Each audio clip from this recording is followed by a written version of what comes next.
अबे तो क्या हो गया, इधर 90 है तो इधर भी तो 90 होगा। तुम लोग तो सीखे हो ना। अरे एक रेखा के कुल योग कोणों का योग क्या होता है?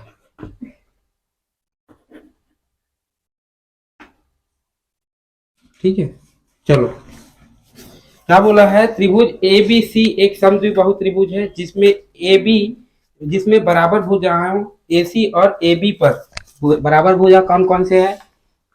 ए सी और क्या है? A B. ये जो दो भुजा है ए सी, ए बी और ए सी, ये दोनों क्या है आपस में बराबर है। क्लियर है? तो शीर्ष लंब लंब बीई और सी एफ खींचे गए हैं।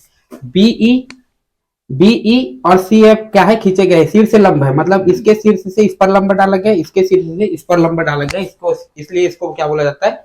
शीर्ष लंब बोला जाता है। ठीक है, दर्शाइए कि ये शीर्ष लंब बराबर है ना। तो सिद्ध करना है हमको कि ये शीर्ष लंब क्या है? बराबर है। ये वाला शीर्ष लंब और ये वाला शीर्ष लंब, ये वाला रेखा और ये वाला रेखा क्या है? आपस में बराबर है कि नहीं, ये सिद्ध करना है। क्लियर है? यहाँ पर दिया प्रत्येक कथन के लिए दिए गए कारणों में सही कारण को चुनकर लिखिएगा बोल रहा है। ठीक है, तो ध्यान से देखो, इधर देखो, इस वाले वो में क्या दिया है? ए बी बराबर है ए सी, यही दिया है, ए बी बराबर ए सी। कहा है? ए बी बराबर ए सी, कारण क्या है? दिया है। ए बी बराबर ए सी क्या है? ये दिया है। क्लियर है? उसी प्रकार से दूसरा क्या बोला है? कोण A B A C B बराबर है कोण ए बी सी। कौन से? कोण ए सी बी बराबर है कोण ए बी सी, यही है। कोण ए सी बी कहाँ दिख रहा है? कोण ए सी बी दिख रहा है। क्लियर है? मतलब ये वाला कोण बराबर है कोण ए बी सी, इसके बराबर होगा कि नहीं होगा? कारण क्या होगा इसमें? भुजा बराबर होते हैं। हाँ, क्या होते हैं? बराबर भुजाओं के समूह कोण बराबर होते हैं। बराबर भुजा के समूह कोण बराबर होते हैं। कारण देखा जाए तो बराबर भुजा के सम्मुख कोण बराबर होते हैं। क्लियर है? यही लिखा है यहाँ पर। ठीक है, सर्वांग समत्रिभुज में संगत भाग बराबर होते हैं। यहाँ पर लिखा है बराबर भुजाओं के सम्मुख कोण क्या होते हैं? बराबर होते हैं। ये वाला पहला डिब्बा आ गया इसमें। ठीक है, उसी प्रकार से एक और क्या लिखा है इसमें? कोण बी एफ सी, कोण बी एफ सी बराबर है कोण बीई सी। ठीक है, कोण बी एफ सी बराबर है कोण बी बी क्या बोले हैं? बी ई सी, ये वाला है ना। मतलब कोण बी एफ सी कोण बी ई सी आपस में बराबर है। कारण क्या होगा? प्रत्येक कोण किसके कितने अंश का बेटा? 90 अंश का। मतलब ये 90 है तो इधर भी क्या होंगे? 90, इधर भी क्या होंगे? 90। तो दोनों क्या होंगे यहाँ पर? प्रत्येक कोण क्या है? 90 अंश का है। ये कारण समझ आया यहाँ तक? उसी प्रकार से क्या बोला है? बीसी बराबर है बीसी, ये कारण क्या होगा? उभयनिष्ठ भुजा। मतलब बीसी कहाँ दिख रहा है तुम लोग को? बी सी, इसमें बी, इसमें देखो, इस वाले त्रिभुज को देखूं, इस वाले त्रिभुज को तो भी बीसी आ रहा है, ये वाला त्रिभुज देख रहा हूं तो भी बीसी आ रहा है कि नहीं आ रहा है? तो बीसी क्या है बेटा? उभयनिष्ठ भुजा है। ठीक है, समझ आया? उसी प्रकार से और क्या दिया है अपने को? कोण बीई सी, कोण बीई सी बराबर क्या है? कोण सी एफ बी। अच्छा, कोण बीई सी कहाँ दिख रहा है? बीई सी, ये वाला कोण बराबर है कौन से? कोण है ना, कोण सी एफ बी, यही है। कारण देखा जाए तो क्या कारण होगा? प्रत्येक कोण क्या होंगे? इसमें भी 90 अंश होगा कि नहीं होगा जी? प्रत्येक कोण यहाँ भी क्या होंगे बेटा? 90 अंश, क्योंकि देखो यहाँ भी 90 है, यहाँ भी 90 है। आया समझ? ठीक है, उसी प्रकार से देखा जाए कौन सा? त्रिभुज बीई सी सर्वांग समूह। सही बात है कि नहीं? बीई सी सर्वांग सम होंगे किसके? त्रिभुज सी एफ बी। कारण पूछा जाए तो कारण क्या होंगे इसमें दिखा ए एस ए सर्वांग सम से, कारण बताना था अपने को, तो सर्वांग सम से। ठीक है, तो ए एस ए सर्वांग सम से देख लो कौन से, देखो ए एस ए कोण का है, ये कोण बराबर है इस कोण के, सही बात है कि नहीं? यही तो दो त्रिभुज के बारे में बताना है अपने को, बी एफ सी और एक प्रकार से सी ई सी एफ बी। इन दोनों त्रिभुज के बारे में क्या करना है, सर्वांग सम है कि नहीं देख लो। दो त्रिभुज दिख रहा है कि नहीं दिख रहा है? एक ये दिख रहा है, ठीक है। इन दोनों सर्वांग सम है, तो कौन से सर्वांग सम से, देखो एक कोण बराबर है कि नहीं जी? उसी प्रकार से देखा जाए तो और कौन सा भुजा बराबर है, ये वाला कोण बराबर है कि नहीं? देख लो इस वाले त्रिभुज में, बड़े वाले त्रिभुज में ये कोण बराबर है इस वाले त्रिभुज के ये वाले कोण के, सही बात है कि नहीं जी? तो दो कोण बराबर हो गए और एक भुजा बराबर हो गए। कौन सा भुजा बराबर हो गए? बीसी भुजा बराबर हो गए, उभयनिष्ठ। तो इस कारण से कौन से सर्वांग सम लगा? ए एस ए सर्वांग सम लगा। यहां तक आया समझ? उसी प्रकार से देखा जाएगा तो बीई बराबर है सी एफ के, तो बीई बराबर है सी एफ के। कारण पूछा जाए तो क्या कारण लिखेंगे? हाँ, सर्वांग सम त्रिभुजों में संगत भाग क्या होते हैं बेटा? बराबर होते हैं, संगत भाग बराबर होते हैं। ठीक है, देखो कौन कौन से, बीई, बी कहाँ दिख रहा है? ये वाला, और बीसी का बी सी एफ कहाँ दिख रहा है? ये वाला। इन दोनों आपस में संगत है कि नहीं है ना? तो संगत भाग क्या होते हैं? सर्वांग सम में बराबर होते हैं। किसी को डाउट है? आया समझ? सभी कारण समझ आ गया? देखो कारण एक तरफ दिया था है ना, और एक तरफ नॉर्मल खाली स्थान दिया था, तो कौन कौन से में कौन कौन सा कारण आएगा भूल लोगे? आया समझ? चलो अब देखते हैं। पहले मैं चित्रभुज बना देता हूं, ठीक है? चलो त्रिभुज बना दिया, नामकरण कर दो। ये क्या है जी? ये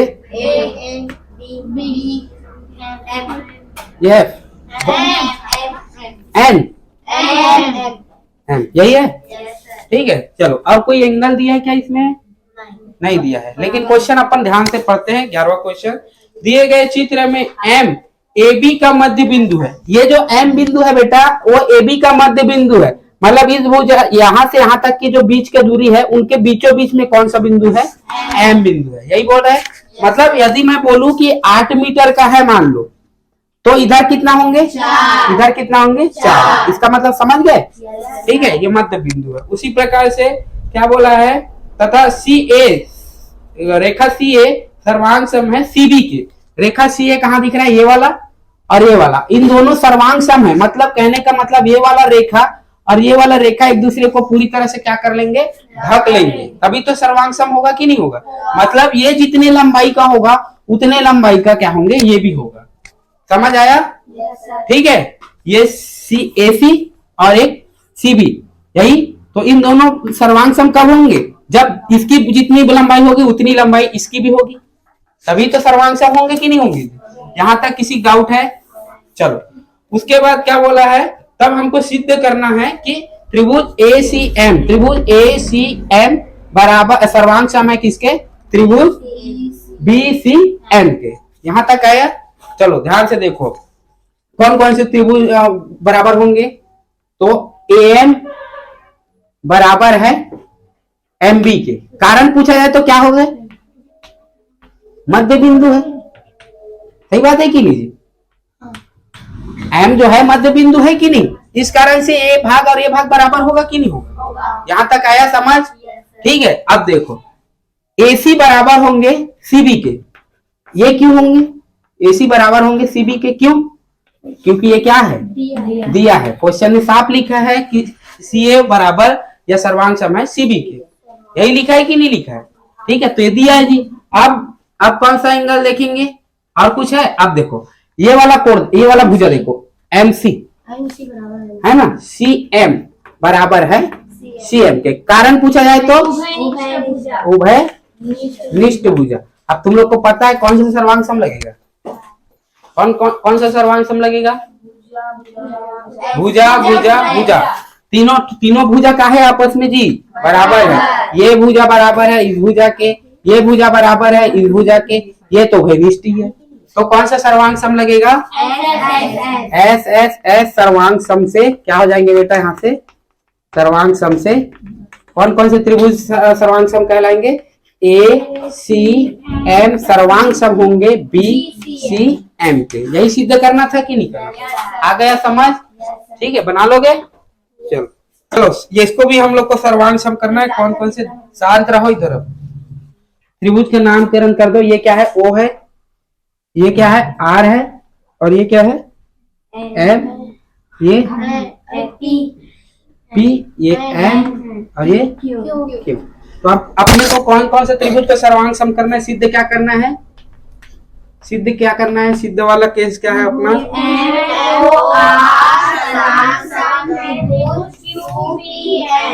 सर्वांग सम है क्यू पी एम। ये सिद्ध करना है बेटा, ठीक है? एन ना, क्यू पी एन हो गया, ठीक है, सिद्ध करना है। अच्छा, यहाँ पर दिया क्या है? तो दिया क्या है इसको भी देख लेते हैं। तो दिया क्या है अपने को? कोण ओ बराबर कोण ओ बराबर कोण पी। कोण ओ जितना है उतना कोण पी है। यहाँ तक आया समझ? उसी प्रकार से मतलब ये 90 डिग्री है कि नहीं? ये 90 डिग्री है। ये भी क्या होंगे बेटा? 90 डिग्री। यहाँ तक आया समझ? और एम एन, रेखा एम एन, रेखा एम एन किसके बराबर है? है ना, रेखा क्यू आर के। मतलब यहां से यहां तक की जो दूरी है वो यहां से यहां तक की दूरी के बराबर है। यही है, ठीक है। अब ध्यान दो यहाँ तो और क्या दिया है? ओ एम, रेखा ओ एम बराबर है किसके? पी क्यू के, है ना। तो ओ एम कहाँ दिख रहा है? ओ एम बराबर है किसके? पी क्यू से, पी क्यू के। यहां तक आया समझ? चलो ध्यान से देखना भी है ना। हाँ, कौन कौन से भुजा बराबर है? कौन कौन से कोण बराबर है? ये कोण, एक कोण बराबर हो गया, एक एम एन और क्यू आर, एम एन और क्यू आर बराबर हो गया, इधर से क्यू आर। उसी प्रकार से ओ एम और पी क्यू, कहाँ है? ओ एम और पी क्यू दोनों बराबर है। यहां तक आया समझ? चलो, तो एक बात बताओ, इसमें कितने भुजा बराबर है और कितने कोण बराबर है? दो त्रिभुज दिख रहा है, दो त्रिभुज में कितने भुजा बराबर है और कितने कोण बराबर हो गए हैं अभी तक? दो भुजा और एक कोण बराबर है। बेटा एक बात बताओ, एम एन क्या ये त्रिभुज का एक भुजा है? यहां से यहां तक होगा तभी तो त्रिभुज का भुजा कहलाएगा ना। उसी प्रकार से यहां से यहां तक ये त्रिभुज का भुजा नहीं है, ये तो आधा अधूरा है। यहां से यहां तक रहेगा तब त्रिभुज का भुजा कहलाएगा। कहलाएगा कि नहीं कहलाएगा? ठीक है, तो मैं मान लेता हूं कि यहां से यहां तक का भुजा कितना है? मैं मान लेता हूं y है, मान लो, ठीक है। अब एक बात बताओ, ये वाला भुजा भी मैं मान लेता हूँ, यहां से यहां तक कितना है? x है। तो ये कितना होगा जी? यहां से यहां ये भी कितना होंगे? x, क्योंकि तुम लोग को पता है ये जितना लंबाई का उतने लंबाई का ये भी है कि नहीं जी? यदि यह देख लो, एम एन बराबर है क्यू आर के, तो एम एन बराबर है क्यू आर के। तो यहाँ पर ये यहां से यहां तक x है, तो यहां से यहां तक भी क्या होंगे? x होंगे। अच्छा एक बात बताओ, यहां से यदि मैं m से r तक का दूरी निकालूं तो कितना होगा? x plus y। तो m से m r कितना हो जाएंगे? x plus y। यहाँ मान लेना कि यहाँ से यहाँ तक का दूरी x है ना, मतलब इसको मान लेना ये x के बराबर है, ठीक है। और ये n से r मान लेना, n से r कितना मान लेना? y मान लेना, ठीक है। तो एक बार बताओ, यहां से जाओगे यहां तक, तो यहां से x गए, फिर x से y गए, तो टोटल कितना दूरी तय कर लिया आप लोगों ने? तो x प्लस y आया कि नहीं आया? ठीक है, तो ये भुजा का लंबाई मिल गया कि नहीं मिल गया जी? मिल गया। अब ध्यान से देखना, अब यहां से तुमको चलना प्रारंभ करना है, इस त्रिभुज के ये वाले भुजे की लंबाई याद करना। तो यहां से चलना प्रारंभ किए, चलते चलते यहां तक y चले गए, फिर y से इधर चले गए कितना? x। तो यदि मैं तुम लोग को पूछूं कि एन क्यू, तो उसका लंबाई क्या होंगे? ये भी क्या होंगे? x प्लस होगा कि नहीं होगा? अब बताओ, ये वाला भुजा ये भुजा के बराबर है कि नहीं? ये बताओ, देख लो, x plus Y, x plus, एक भुजा बराबर हो गए, ठीक है। और ये वाला ये वाला ये वाला और ये वाला ये भी बराबर हो गए, ठीक है। और कोण भी बराबर है कि नहीं? तो कौन सा सर्वांग सम लगेगा इसमें? एस ए एस सर्वांग सम से क्या हो जाएंगे जी? सर्वांग सम से कौन सा त्रिभुज? त्रिभुज त्रिभुज एम ओ आर सर्वांग सम होंगे बेटा त्रिभुज क्यू पी एन। होगा कि नहीं होगा जी? आया समझ? ठीक है, देख लो इस त्रिभुज में ये भुजा बराबर है इस त्रिभुज के ये भुजा के, ये कोण बराबर हो गया, दो टोक चीज हो गया। अब ये वाला भुजा यहां से यहां तक इस त्रिभुज में जाऊंगा और इस वाले त्रिभुज के यहां से यहां तक जाऊंगा, दोनों बराबर है, देख लो है कि नहीं? तो जब दो भुजाएं और एक कोण बराबर हो तो कौन सा सर्वांग सम लगता है? एस ए एस सर्वांग सम से। आया समझ? तो एक त्रिभुज है, ये इसका मतलब समझ लो, ये कोण बराबर है इस कोण के, ये भुजा बराबर है इस भुजा के। समझ आया?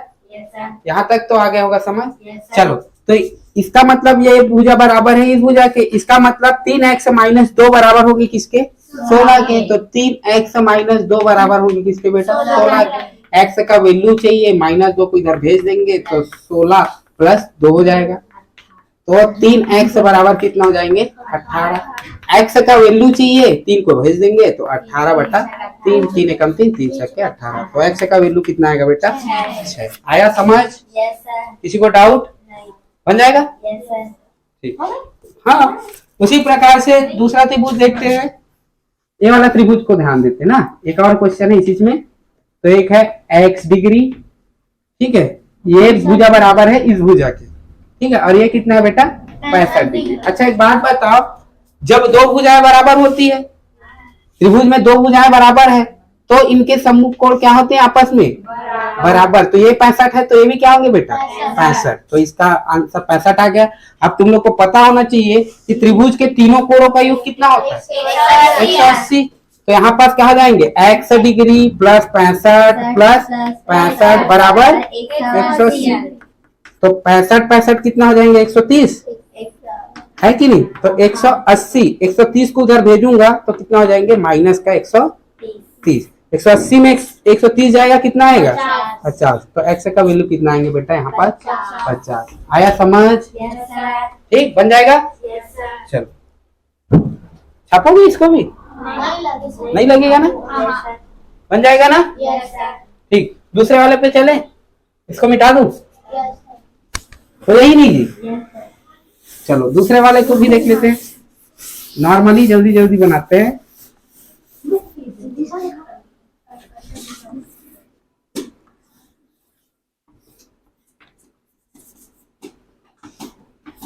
ठीक है,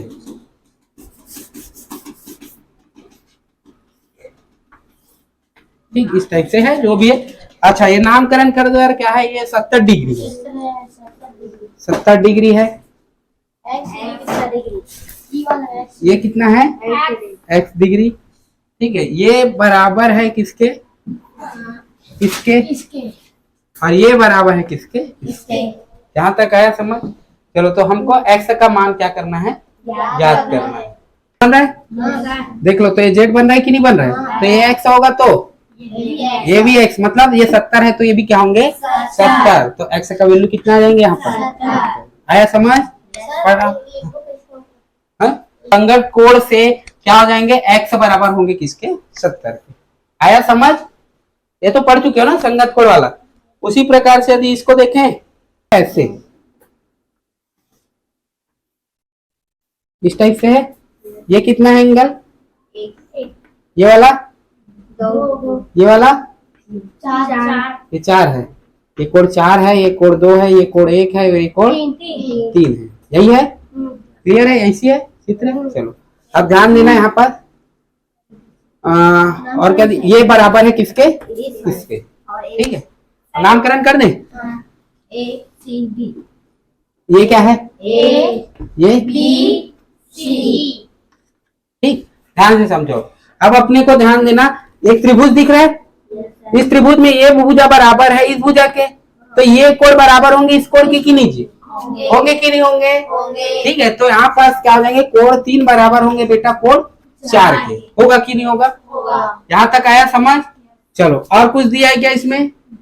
चलो अब मैं मान लेता हूँ ये कितना है?